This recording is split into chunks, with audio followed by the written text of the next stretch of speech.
Directive principle of state policy के नाम से, directive principles of state policies के नाम से।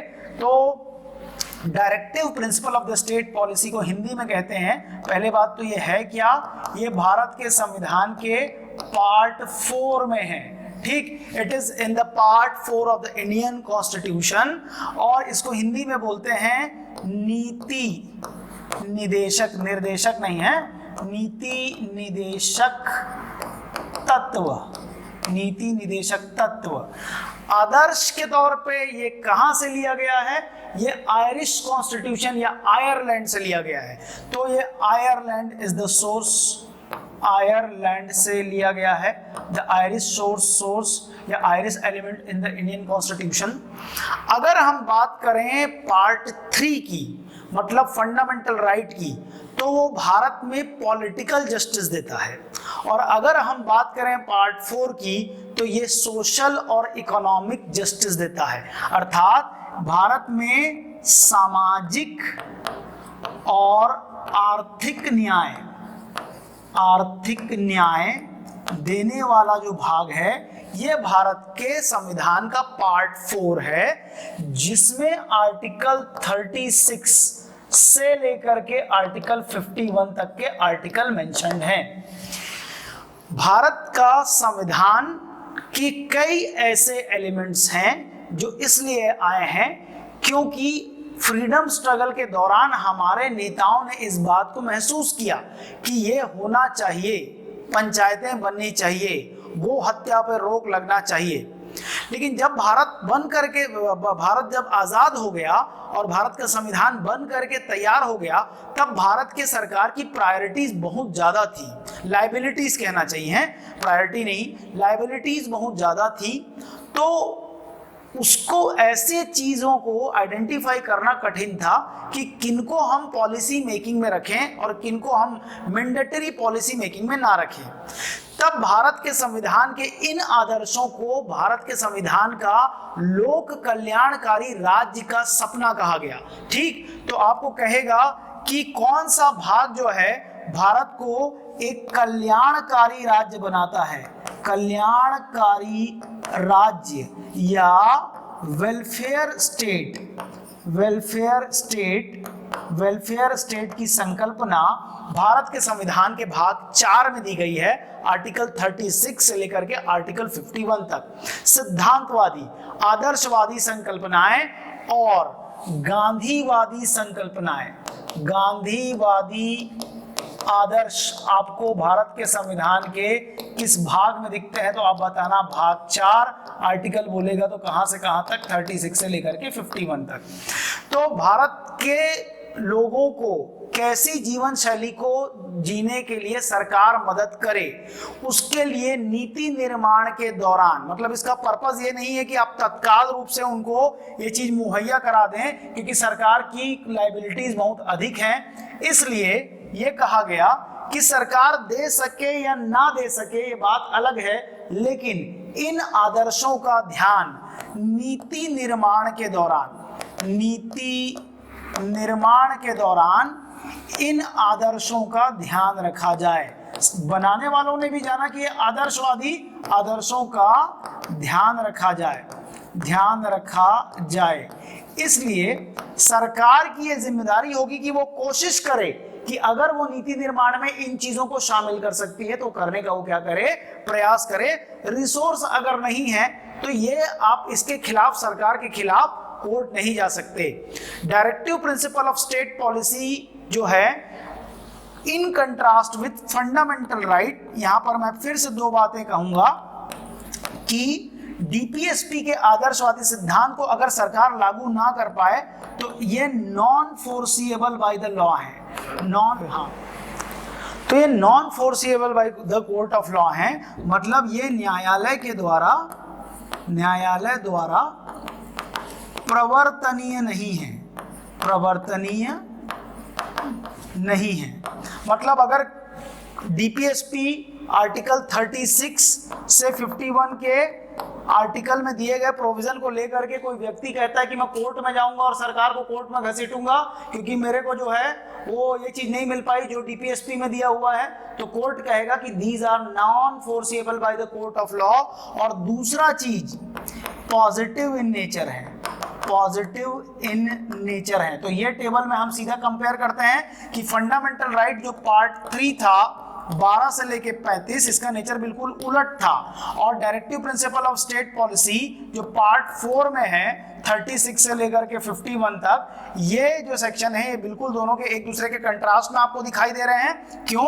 क्योंकि यहाँ पर ये फोर्सिएबल बाय क्या था, foreseeable by court of law, court of law, और दूसरा नेचर क्या था, नेगेटिव था। नेगेटिव मतलब सरकार की शक्तियों पर रोक लगाता था, और ये जो है ये सरकार की शक्तियों पर रोक नहीं लगाता। पॉजिटिव इन नेचर इसलिए कहते हैं क्योंकि डीपीएसपी सरकार को काम करने के लिए प्रेरित करता है, प्रेरित करता है कि ये भी करो जनता के लिए, ये पॉलिसी में देखो क्या शामिल हो सकता है, ये वैल्यूज को क्या हम आगे बढ़ा सकते हैं। तो यहाँ पर आपको डीपीएसपी और फंडामेंटल राइट दोनों एक दूसरे के अपोजिट दिखाई देंगे, लेकिन क्या ऐसा है कि डीपीएसपी और फंडामेंटल राइट एक दूसरे के अपोजिट हैं? थोड़ा एक कंसेप्चुअल पार्ट है, इसको पढ़ना जरूरी है, सवाल पूछ देता है। तो पहले लिखते हैं fundamental right and DPSP. Fundamental right क्या है, पार्ट बोलेगा तो 3, यहां पे बोलेगा तो क्या बोलोगे 4। और क्या जानते हो फंडामेंटल राइट के बारे में आप? आर्टिकल जानते हो 12 से लेके 35, आर्टिकल 12 टू 35। यहाँ क्या जानते हो आप? आर्टिकल 36 टू आपका 51, 36 टू 51।